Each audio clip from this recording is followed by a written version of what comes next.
un lave-vitre Ecovac Winbot. Problème de diffuseur qui ne fonctionne pas sur un côté.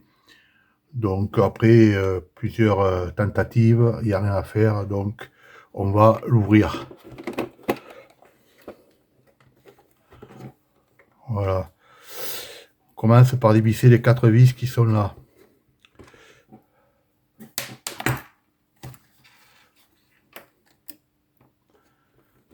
Ensuite, on sort le plateau. Et là, on dévisse toutes les vis.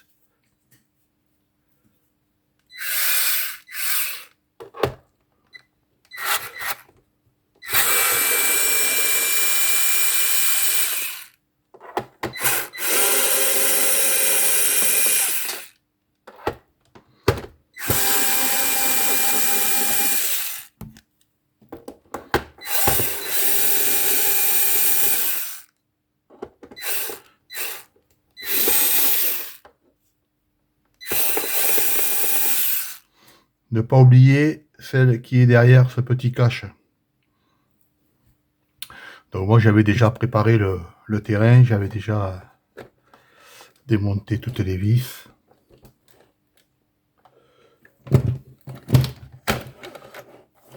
Donc ensuite le capot se lève.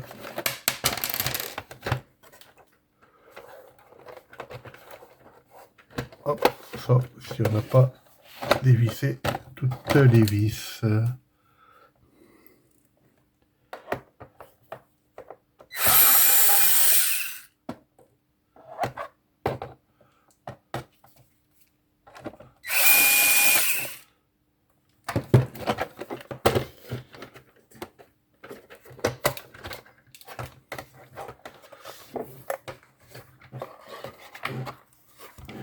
Voilà donc l'intérieur du robot.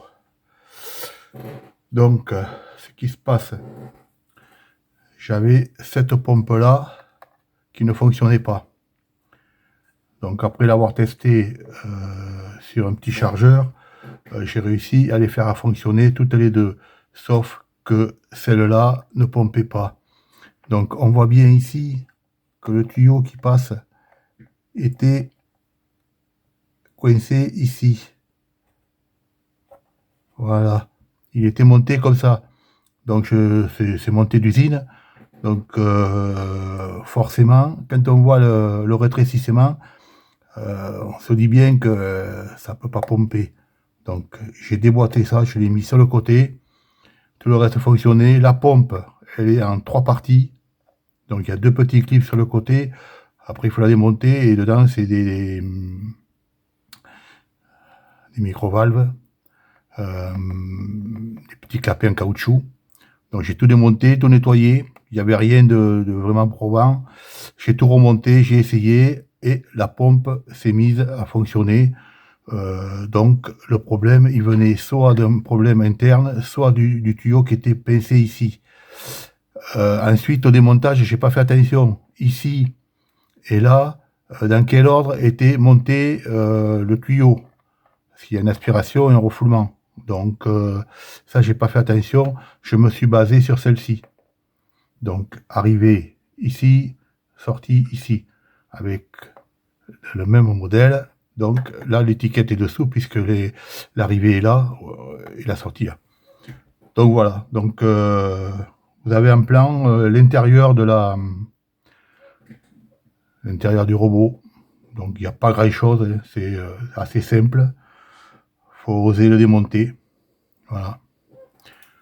Donc après, vous procédez au remontage et aux essais qui sont concluants puisque maintenant la pompe fonctionne. Voilà, j'ai pas trouvé de vidéo sur YouTube pour le démontage de cet appareil. J'ai trouvé beaucoup de conseils qui servent à rien et du coup j'ai décidé de l'ouvrir moi-même. Voilà, je vous remercie, au revoir.